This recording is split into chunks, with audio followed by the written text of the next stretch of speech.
Good morning, Internet. Yashoda here with West Coast Yoga.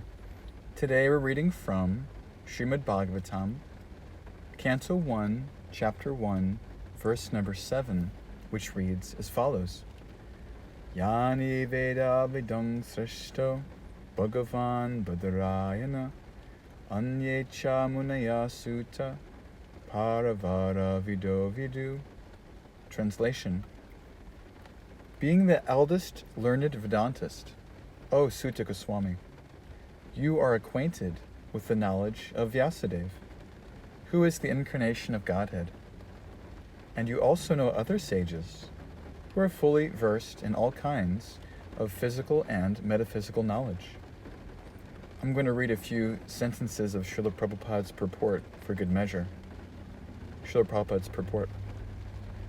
SRIMAD Bhagavatam is a natural commentary on the Brahma Samhita or the Badarayani Vedanta Sutras. It is called natural because Vyasadeva is author of both the Vedanta Sutras and SRIMAD Bhagavatam, or the essence of all Vedic literatures. Besides Vyasadeva, there are other sages who are the authors of 6 different philosophical systems, namely Gautama, Kanada, Kapila, Patanjali, Jaimini, and Ashtavakra. What Prabhupada is touching on in this verse is that any bona fide member of the Sampradaya is necessarily a representative of Srila Vyasadeva. Srila Vyasadeva began the great effort of reviving God consciousness in the Kali Yuga. He was sitting in a lonely cottage high in the Himalayas, and one day he began to contemplate at great length how to deliver the people of Kali Yuga. We are, after all, short-lived, quarrelsome, lazy, always disturbed. And he decided preliminarily to put the Vedas in writing for the first time. The Veda was originally one. He divided it into different branches and passed on those branches to his disciples. He also compiled the Samhitas, Upanishads, Itihastas. He compiled the Mahabharata for the less intelligent class because it is full of intrigue and drama. We have an appetite for drama, not so much an appetite for self-realization. However, after all these efforts, Srila Vyasadeva was still feeling himself incomplete. There was a vacancy in his heart. He began to contemplate, what is my fault? I have worshipped the spiritual master. I have worshipped the altar of sacrifice. I have performed everything adequate, but perhaps I have not given enough attention to the personality of Godhead himself, Sri Krishna. At that very moment, Vyasadeva's spiritual master, Narada Muni, appeared to confirm his own realization. Narada was very mincy with his words. He said, "Are you satisfied, my dear disciple, identifying with your mind or body as objects of self-realization? You need to give further attention to the activities of the personality of Godhead. This alone can deliver the suffering humanity from their struggle for existence. Otherwise, look at what you've done. You've given them all these Vedas with different confusing rituals glorifying the heavenly planets. And now, under your guidance, people will become enamored by the Svarga, by these different destinations, in the name of religion. So now you can give a special attention to the pastimes of Sri Krishna." And in this way, Vyasadeva was enlivened. For further guidance and further enlightenment, Vyasadeva was given the story of Narada's previous life. This is a very, very old story because Narada is a son of Brahma. And his previous life, by default, was in a previous universe. Previous Brahma, previous episode. The story goes that Narada was originally a demigod, and he was so attractive he used to go and play musical instruments and associate with the different population of the heavenly planets, but everyone was completely enamored by his beauty. He was like Cupid himself. Once upon a time, Lord Brahma invited the different Gandharvas to have a Hari Kirtan, glorification of Lord Narayan. Unfortunately, Narada at that time was not quite to the standard. He was goofing around, and he was cursed actually.